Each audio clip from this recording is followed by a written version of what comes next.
টোটোর কোনো বৈধতা নেই। আগামী দিনে দূষণযুক্ত মোটর ভ্যান চালাতে দেব না। টোটো গাড়ির পর এবার দূষণযুক্ত মোটর ভ্যানের বিরুদ্ধে কড়া পদক্ষেপ নিতে চলেছে রাজ্যের পরিবহন দপ্তর। বৃহস্পতিবার নদিয়ার কল্যাণীর বিশ্ববিদ্যালয়ে রোজগার মেলার আনুষ্ঠানিক অনুষ্ঠানে এসে মন্তব্য করলেন রাজ্যের পরিবহন মন্ত্রী অর্জুন সিং। মূলত চাকরি সংক্রান্ত বিষয় নিয়ে নবপ্রজন্মকে উজ্জীবিত করতে এই রোজগার মেলার আয়োজন করা হয়। সাংবাদিকদের মুখোমুখি হয়ে পরিবহন মন্ত্রী অর্জুন সিং বলেন, মানুষ ভাবতো আমরা চাকরি পাবো না, আমরা অনেক সমস্যায় আছি। এই সরকারে কিছুই নেই, এটা মানুষের ভুল ভাবনা। এই ভাবনা থেকে নবপ্রজন্মকে দিশা দেখানোই মূল লক্ষ্য।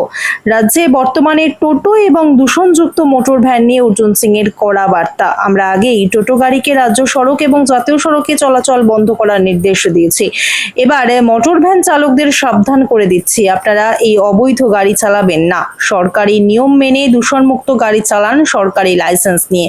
প্রথম 3 মাস সময়সীমা বেঁধে দেওয়া হবে। যদি পরিবহন দপ্তরের নির্দেশকে অমান্য করা হয় তাহলে কড়া পদক্ষেপ নেবে সরকার। চিত্র সাংবাদিক এডিটর রূপম, সানভি নিউজ বাংলা। মানুষের পাশে, মানুষের সাথে। যে সরকার বলছিল, মন্ত্রী বলেছেন আজকে যে মোটর ভ্যান নিষিদ্ধ, মোটর ভ্যান চলতে দেওয়া। এবার আমাদের রাজ্যে তো শিল্প কোনো কারখানা তো নেই, এবার আমরা চলবো কি করে?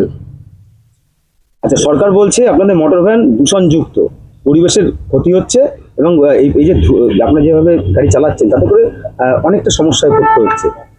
তা আপনাদের গাড়িটা যদি সত্যি বন্ধ করে দেন তাহলে আপনাদের কি সমস্যা তো আমাদের সংসার চলবে না, অনেক সমস্যায় পড়ে যাব। এবার যদি মন্ত্রীরা যদি কোনো কাজ দেয় তাহলে করতে হবে, আজকে সরকার থেকে বন্ধ করে দেয়। কি করবেন আগামী দিন? এবার আগামী ব্যবস্থা তো একটা করতে হবে। চিন্তা বাড়ছে।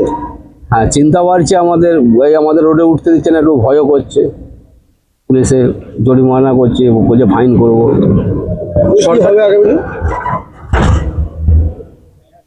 চলবেন কিভাবে? বাচ্চা কাচ্চা নিয়ে তো শিল্প কারখানা তো সব বন্ধ করে দিয়েছে। যদি চালু করে তাহলে যদি কাজ দেয়, আর আমাদের বন্ধ করে দিলে তো আমরা অসুবিধায় পড়ে যাবো। আমার নাম ভোলা পোদ্দার। বিষয় সেটা হচ্ছে টোটো নিয়ে কোনো একটা টোটো কোনো অথেন্টিক গাড়ি না, এটা সেন্ট্রাল মানে মেন রোডের উপরে না চলা উচিত, এটা সুপ্রিম কোর্টও বলেছে। আমরা তাদেরকে বারবার বুঝাচ্ছি মেন রোডের অন্য রোডে যে ছোট রোডগুলো চালান, কোনো অসুবিধা নেই। মোটর ভ্যান নিয়ে একটা সমস্যা রয়েছে, মোটর ভ্যানে পলিউশন প্রচুর মোটর ভ্যান পুরোপুরি পলিউশন করছে, এটা আমরা বন্ধ করে দেবো, এটা আমরা চালাতে দেবো না। আমি স্পষ্ট বলছি, 1 মাস 1.5 মাস সময় দিয়েছি, আপনারা পিক আপ ভ্যান কিনুন আমাদের, আমরা রেজিস্ট্রেশন দিয়ে, যেরকম আমরা অটো যেটা উইদাউট রেজিস্ট্রেশন উইদাউট পারমিটে গাড়ি চলছিল, আমরা বলেছি প্রত্যেকটা বিধানসভায় 100 অটো, 100 ম্যাজিক গাড়িগুলো যেখানে 8 জন 9 জন বসতে পারে আমরা পারমিট দেবো। আপনারা অফিসিয়ালি করুন না, আপনারা সরকারকে সরকারি সিস্টেমের মধ্যে থেকে করুন, কোনো অসুবিধা নেই। কাউকে 5 পয়সা দিতে হবে না। কোনো ইউনিয়ন, কোনো নেতা, কোনো গুন্ডা, কোনো মস্তানকে 1 পয়সা দেবেন।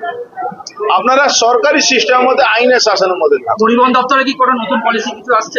আসছে তো, আমরা এই প্রত্যেক বিধানসভাতে 100 অটো আর 100 ম্যাজিক গাড়ি, যেটা 8টা 9টা লোক, এটা আমরা দিচ্ছি। এরপরে পরিবহন দপ্তর প্রায় 600 গাড়ি আপনার পুজোর আগে নামাচ্ছে, 1000 গাড়ি আপনি আসবে মার্চ মাসের আগে। কাজল শেখ পদত্যাগ লেটার জমা দিলেন, কি বলবেন বীরভূমে? কাজল শেখ পদত্যাগ করে আমার বলার কি আছে?